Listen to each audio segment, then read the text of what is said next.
चंद्रपूर शहरातील दाताळा मार्गावरील बालाजी मंदिरात 12 जानेवारीला अज्ञात दरोडेखोरांनी दरोडा टाकला होता। तब्बल 3 महिन्यानंतर एका आरोपीला रामनगर पोलिसांनी अटक केली आहे। अक्षय जाधव असे अटकेतील आरोपीचे नाव आहे।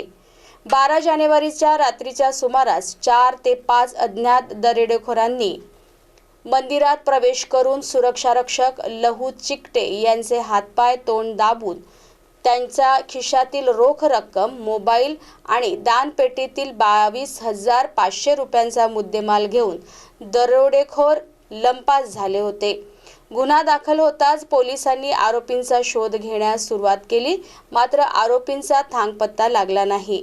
रामनगर पोलिसांनी गुन्ह्याचा तपास चालू ठेवून तांत्रिक दृष्ट्यांचा आधार घेऊन तब्बल 3 महिन्यानंतर पोलिसांनी अक्षय जाधव याला इंदिरानगर येथून ताब्यात घेतले। या प्रकरणातील इतर आरोपी फरार असून पोलीस त्यांचा शोध घेत आहे। पुढील तपास रामनगर पोलीस करीत आहे।